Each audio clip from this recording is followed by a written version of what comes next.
Hello dear students, welcome back to your biology class. So today we are going to start a new chapter, that is chapter number 11, sense organ. From very previous classes you all have heard about the 5 major sense organs of our body: eye, ears, tongue, nose and skin. And today we are going to discuss about 2 major sense organs, that is eye and ear, in this chapter, and how they will work, how they will function. We will discuss eye and ear in detail. So let's start with the chapter. So the content of the chapter is, first of all, we will discuss about the structure and working of eye. Then we will discuss about some of the common eye defects and their corrections and solutions. Then we will discuss about the structure and working of ear. Let's start with some of the important key terms which are really needed to understand before starting this chapter. So all the living organisms respond to physical and chemical changes around the environment. So we know in the nervous system also we have studied about it कि हमारी body क्या करती है, stimulus को receive करती है, and that stimulus क्या है, that is a physical event that affect any organism, और उसके अंदर वो activate कर देती है जिससे कि कोई ना कोई activity या changes होंगे हमारी body के अंदर. That is called as stimulus. So हमारी body क्या करती है, उस stimulus को accept करती है and then कुछ changes ऐसे होते हैं उस stimulus के कारण जिससे कि हमारी बॉडी रिएक्ट करती है. सो स्टिमुलस कुछ भी हो सकता है. Stimulus can be a mechanical stimuli, like touch करना, कोई प्रेशर देना या पुश करना, that is called as mechanical stimulity. और may be it is a chemical stimuli, यानी कोई fragrance, taste, smell, that can be a chemical stimuli. Or it can be a thermal stimuli, means related to the temperature, means cold environment or very hot object, they can also be a stimulus. So ये stimulus क्या है? These are some of the changes or physical event occurring in the environment which will bring some changes in our body. This is called as stimulus. और हमारी body के अंदर that stimulus will be accepted by the receptor cells. And these receptor cells are generally present in those sense organs. Which are those sense organs? Eyes, ears, tongue, nose और skin. Okay, so receptor cells क्या होते हैं? Receptor cells are the sensory cells which will receive the stimulus from the environment. Okay, और फिर वो क्या करते हैं, उस stimulus को accept करते हैं और activate हो जाते हैं. Then they will send that impulse that you have already learned in nervous system chapter. So now we will discuss about some of the common types of receptors. अब ये receptors हमारी body में अलग अलग जगह पे located होते हैं और अलग अलग तरह की stimulus accept करते हैं. Like photoreceptor. Photoreceptor का मतलब है respond to light. So such kind of receptor cells are present in eye. Next is chemoreceptor, means which is having a taste or smell as a stimuli. So such kind of chemoreceptors are present in our tongue or in our nose. Okay, thermoreceptor, they are present in skin because हमारी skin सबसे ज़्यादा sensitive होती है to hotness or coldness. Okay, mechanoreceptors means which will respond to any mechanical stimuli. So that are also present in nerve fibers around our hair. Means I am explaining you the location or position where they are much concentrated. इसका मतलब ये नहीं है कि mechanoreceptor will not affect the skin area. Okay, generally all the receptors will get affected by any kind of stimulus. Okay, but they are more concentrated in that particular region.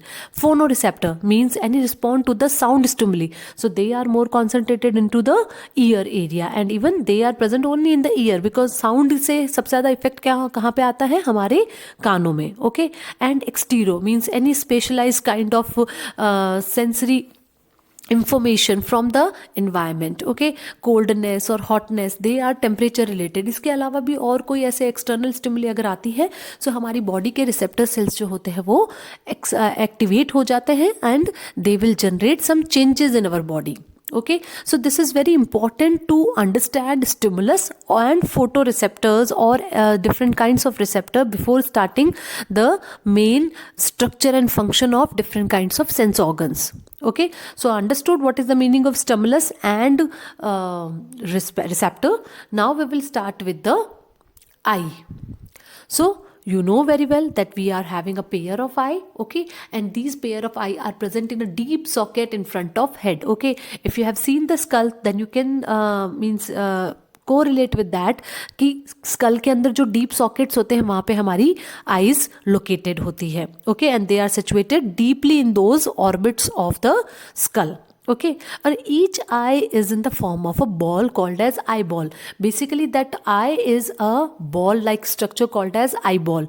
But हमारे ऊपर जो skin का flap होता है onto the front side, then it is resembling sometime such a leaf like structure. But basically पीछे की side में क्या है, it is a ball like structure जिसको कि rotate कर सकते हैं little bit with the help of 6 set of muscles. Okay, you can see here that it is connected at the back side by a set of muscles. That's why we can rotate our eyeball also. Okay. Now we will start with the accessory structures present near the eyeball. Okay, then we will discuss the structure of eyeball. Eyeball के अलावा जो दूसरे accessory structure है जो इसके आसपास में located है, हम पहले उनके बारे में discuss करते हैं. First of all, eyebrows. Okay, these are called as eyebrows. So eyebrows, eyelids, eyelashes, tear glands, they all are called as accessory structure because they are present near the eyeball and they have some functions. Particular functions होते हैं इनके protection के, lubrication के. So one by one we will discuss about it. First of all eyeball. Eyeball क्या करती है, sorry eyebrows. Eyebrows क्या करती है, आईबॉल को प्रोटेक्ट करती है. Okay, from foreign objects and from perspiration, यानी जो स्वेटिंग हो रही है वो भी डायरेक्टली क्या होगा, आईबॉल के अंदर एंटर नहीं होगी बिकॉज यहाँ पे क्या है, आईब्रोज है. Okay, and even from the direct sunlight also. Okay, because इसकी वजह से क्या होगा, यहाँ पे एक सॉकेट टाइप में बन जाता है जिससे कि डायरेक्ट सनलाइट हमारी आईज के ऊपर नहीं आती है. Clear. Now the next is eyelids. Eyelids क्या है, these are the fold of skin. These are called as eyelid. जिसको आप क्लोज करते हैं, ओपन और क्लोज जिससे आप आईज करते हैं, they are called as eyelids. So eyelids are fold of skin and muscles. Okay, this is called as upper eyelid, this is called as lower eyelids. Okay, and both will protect the eye from the excessive sunlight and even from the foreign particles. जब भी कोई foreign particle आता है, eyelid will get closed. Okay, ये क्या करते हैं, आई को कवर कर लेते हैं. इवन ड्यूरिंग स्लीप ऑल्सो ये क्या करते हैं, आईज को जब कवर कर लेते हैं सो आई के अंदर प्रॉपर लुब्रिकेशन हो जाता है और उसको नरिशमेंट मिल जाता है. ओके, अदरवाइज अगर आईलिड ओपन रहती है तो उससे आईज क्या होती है, ड्राई हो जाती है. And even you know that upper eyelid is more movable as compared to the lower eyelid. Now the next is eyelashes. Eyelashes क्या है कि ये जो border है eyelid की, वहाँ से thick short hairs arise out होते हैं जो कि extra protection provide करती है. Okay, these are called as eyelashes. These are the thread like structure. ये जो short thread like structure है जो कि eyelid की जो border है वहाँ से निकल रहे हैं, they are called as eyelashes. Okay, और ये जो eyelashes है इनके जो बेस होते हैं, बेस के ऊपर क्या होते हैं, यहाँ पे हेयर फॉलिकल्स होते हैं जहाँ पे सिबेशियस ग्लैंड प्रेजेंट होते हैं. Okay, if you will watch carefully then you can see that structure. Sebaceous gland की ओपनिंग आपको दिखाई देगी और ये सिबेशियस ग्लैंड्स क्या करते हैं, सिबम सिक्रीट करते हैं जो कि हमारी आईज को क्या करती है, लुब्रिकेट करती है, नरिशमेंट देती है और ड्राई होने से उसको प्रोटेक्ट करती है. Clear. Next is tear gland. Okay, tear glands को हम और क्या बोल सकते हैं, lacrimal glands. They are a group of glands which will pour tears into the eyes. Okay, ये क्या है, लैक्रिमल ग्लैंड्स जो होते हैं, लैक्रिमल ग्लैंड्स का मेन काम क्या होता है, टीयर फॉर्मेशन का. ओके, और ये कंपाउंड ग्लैंड है because many lacrimal glands are present on to the border line of that eyelids. Okay, so lacrimal glands क्या करते हैं, टीयर फॉर्म करते हैं और मीन्स जनरली एक लैक्रिमल ग्लैंड से 6 से 12 डक्स निकलती हैं जो कि क्या करती है, अपने टीयर का सिक्रीशन जो है वो पोर कर देती है आईज के अंदर on to the surface of conjunctiva. Okay, जो अपर मोस्ट सरफेस है आई बॉल के सबसे ऊपर वाली जो लेयर है उसको हम बोलते हैं कंजक्टिवा, जो कि हम नेक्स्ट स्लाइड में पढ़ेंगे. सो उसके ऊपर ये टीयर्स को पोर कर देती है. इसकी वजह से क्या होता है, टीयर्स की वजह से, टीयर क्या है, tear is a watery fluid जिसके अंदर सॉल्ट होता है, म्यूकस होता है और लाइसोजाइम होता है.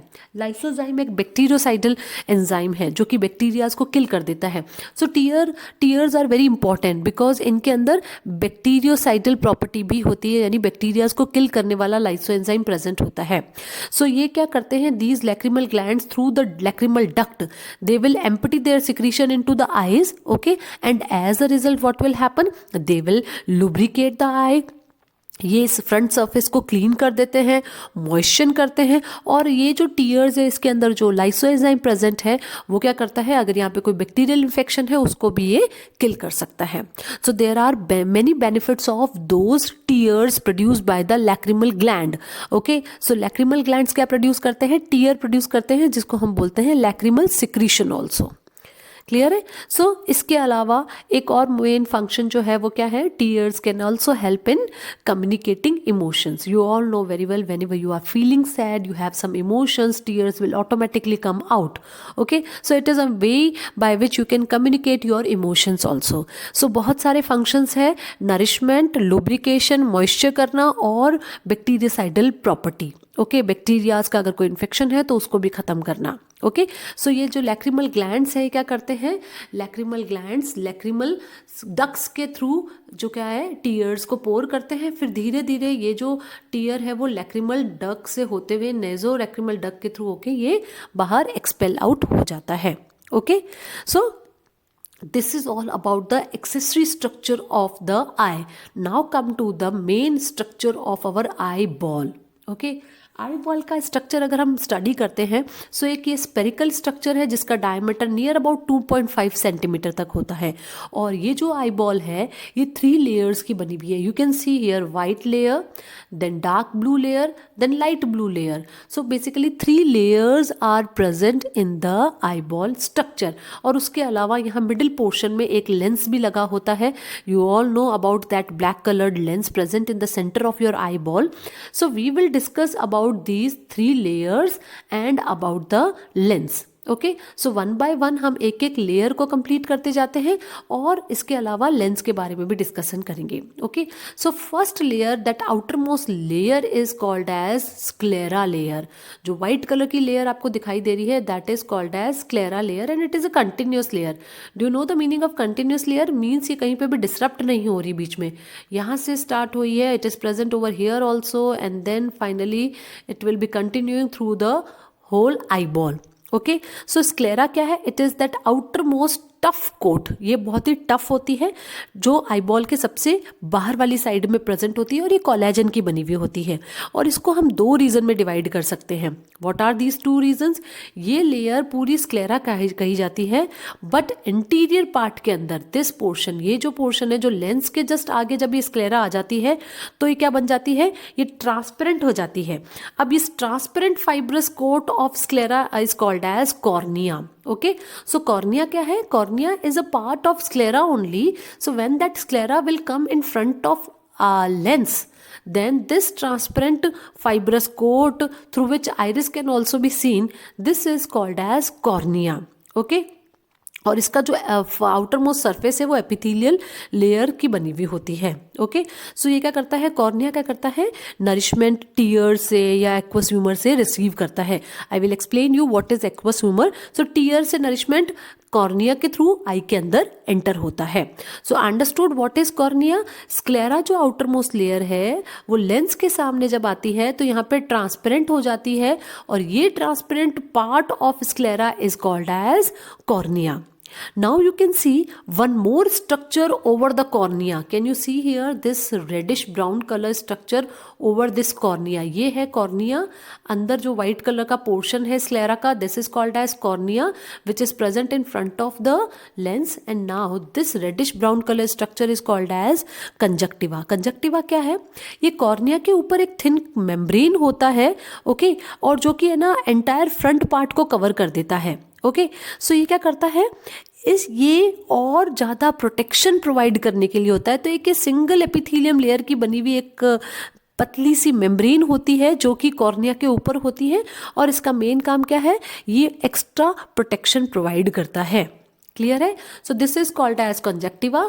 This white layer outer most tough coating is called as sclera and when the sclera will come in front of lens it is called as cornea. Clear है? नाउ इसको हम क्या बोल सकते हैं? White of the eye also, because it is white in colour, that's why sclera is also called as white part of the eye और white of the eye. और ये क्या करती है? आई बॉल को एक पर्टिकुलर अच्छा सा शेप देती है, जो एक राउंड बॉल लाइक स्ट्रक्चर जो है वो इसी के थ्रू दिया जाता है, because it is a tough fibrous tissue. Okay, so it will also protect the inner parts, क्योंकि ये सबसे टफ आउटर मोस्ट लेयर है, सो ये अंदर के पार्ट्स को प्रोटेक्ट भी करती है.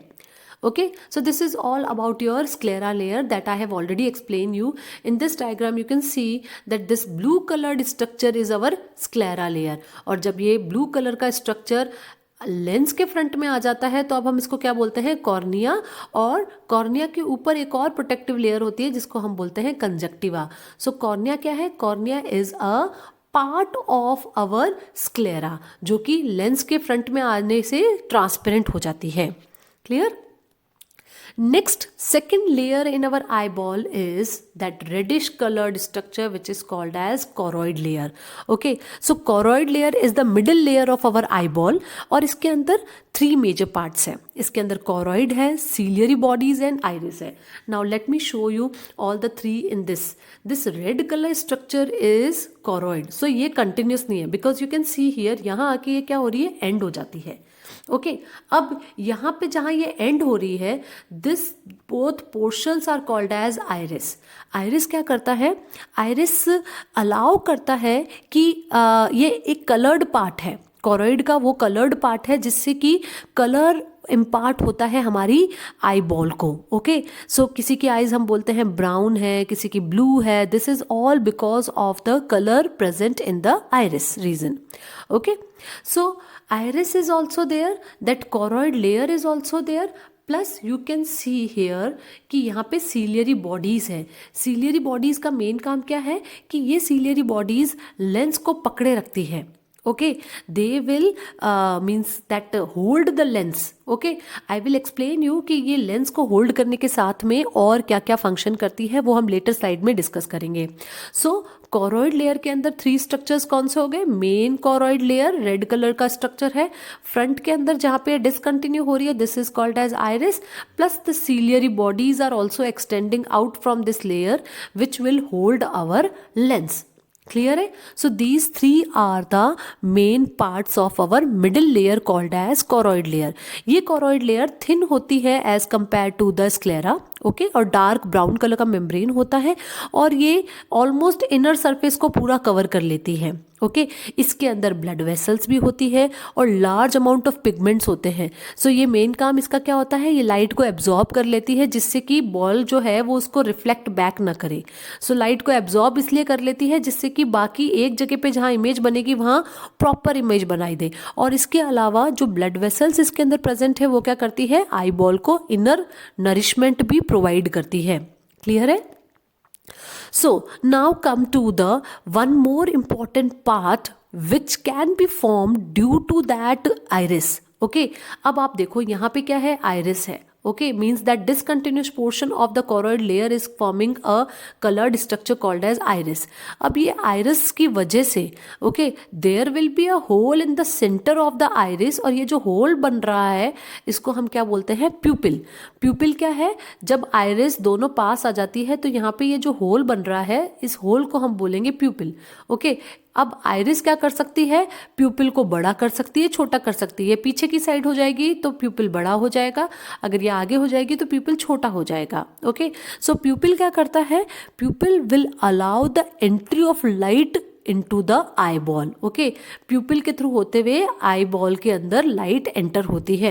सो प्यूपिल कई बार नैरो हो जाता है, कई बार ब्रॉड हो जाता है, depending on the amount of light required by our eye ball. For example if we are in a dark region तो हमारा जो प्यूपिल है वो क्या होगा, बड़ा हो जाएगा, क्योंकि डार्क में क्या होता है हमें मुश्किल से दिखाई देगा. सो वी जस्ट वॉन्ट कि जितनी भी लाइट है वो आई के अंदर एंटर करे. तो यहाँ पे क्या होगा, आइरिस जो है वो कॉन्ट्रैक्ट हो जाएंगे, यहाँ पे जो प्यूपिल है उसका स्पेस बढ़ जाएगा.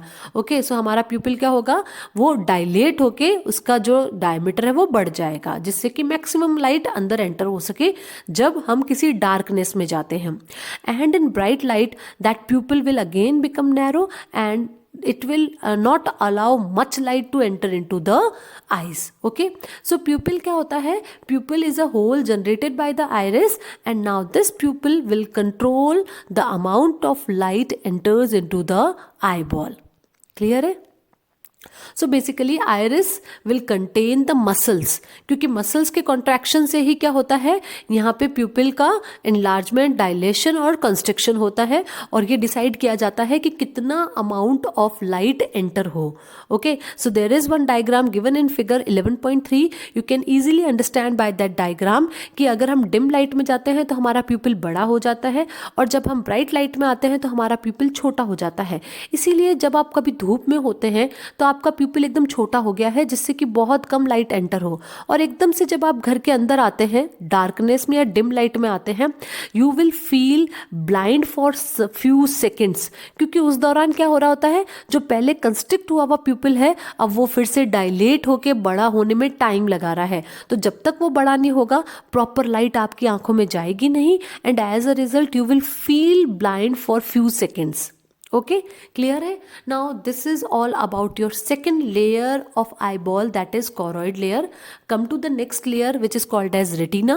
This is the innermost layer present in the eyeball, and this layer is located only in the posterior part of the eye. You can see here, ये जो पीछे के पार्ट है, यहीं पे ये येलो कलर की लेयर है, and this layer is called as retina. Okay, so ये लाइट सेंसिटिव लेयर है. ओके, और इसी लेयर के ऊपर इमेज का फॉर्मेशन होता है. इसके अंदर जो सेल्स होते हैं वो लाइट सेंसिटिव होते हैं. लाइट सेंसिटिव सेल्स को हम और क्या बोल सकते हैं, photo receptor cells. So photo receptor cells are generally present in the retina region, और इन फोटो सेंसिटिव और लाइट सेंसिटिव सेल्स को हम बोलते हैं रॉड्स एंड कोन्स. ये जो रॉड्स और कोन्स यहाँ प्रेजेंट है, इसी की वजह से रेटिना के ऊपर इमेज फॉर्मेशन होती है. ओके, सो रॉड सेल्स ऐसे सेल्स हैं जो कि डिम लाइट को सेंसिटिव है. जब लाइट डिम होती है तब रॉड सेल सेंसिटिव होते हैं और वो कलर को रिस्पॉन्ड नहीं करते हैं. Cone cells are responded for the colour. हमारी इमेजेस के अंदर जो कलर डेवलप होता है, this is because of the cone cells. Okay, और रॉड सेल्स क्या करती है, वो हमारी लाइट के अंदर कैसी डार्कनेस में अगर हमारी आईज इमेज बना रही है, this is all because of the rod cells. So ये जो रॉड सेल्स और जो कोन सेल्स होते हैं, they will contain some pigment. Rod cells will contain rhodopsin pigment and cone cells will contain iodopsin pigment. और इन्हीं पिगमेंट की वजह से ही क्या होता है, हमारी जो आईज है वो डार्कनेस के अंदर भी इमेज बना पाती है, प्लस हमारी आईज एक कलरफुल इमेज को जनरेट कर पाती है, because cones are the cells present in the retina which are responsible for the coloured image, and rods are the cells present in the retina which are responsible for the image formation in the darkness. We will discuss about these image formation in detail in the next slide. Here you need to understand कि rod cells और cone cells are present in the retina, and this is the innermost layer. Rod cells are sensitive to the dim light and cone cells are sensitive to the bright light. Okay, and now we will discuss कि ये जो cone cells हैं ये कहाँ ज़्यादातर present होते हैं. You can see this is the retina and it is having a spot structure called as fovea centralis. So fovea centralis जो एरिया है, इसको हम और क्या बोलते हैं, येलो स्पॉट. ओके, सो ये पूरी रेटिना के अंदर सबसे ज़्यादा कोन सेल्स कहाँ प्रेजेंट होते हैं, in this region which is called as yellow spot और fovea centralis. Clear? Now we will discuss again about rod cells and cone cells in the image formation mechanism. Now come to the next part of the eyeball. 3 layers complete हो गई है, that is sclera, choroid and retina. Now come to the type of lens present in the eyeball. So हमारी body के अंदर जो eyes हैं उसके अंदर बाइकॉन्वेक्स लेंस प्रेजेंट होता है. You can see here this is biconvex lens. Okay, ये एक ट्रांसपेरेंट क्रिस्टलाइन लेंस होता है और ये कहाँ प्रेजेंट है, just behind the iris region. Pupil और आइरिस के जस्ट पीछे की तरफ होता है. ओके, और ये फ्रंट से क्या होता है, थोड़ा सा फ्लैट होता है. Okay, and it is soft and slightly yellowish in colour. इसका कलर थोड़ा येलोइश होता है और ये बहुत ही सॉफ्ट होता है. इसके अंदर क्या होते हैं, transparent fibres are present inside it. Okay, और क्या होता है, इसके अंदर जो कैप्सूल है वो किसका बना हुआ है, ग्लाइकोप्रोटीन्स का बना हुआ है। और लेंस के अंदर कोई भी ब्लड वेसल्स नहीं होती है। Now there is a important question कि आई के अंदर ब्लड वेसल की सप्लाई कहाँ नहीं होती है। So the answer is in the lens. Lens के अंदर ब्लड वेसल्स नहीं होती है। और इस लेंस को एक पोजीशन के अंदर ऐसे अपराइट पोजीशन के अंदर कैसे होल्ड किया जाता है, by the ligaments of the ciliary body. You can see here कि ये जो कोरोइड लेयर है रेड कलर की, यहाँ से ये आइरिस निकला है, प्लस यहाँ से सीलियरी बॉडीज निकली है।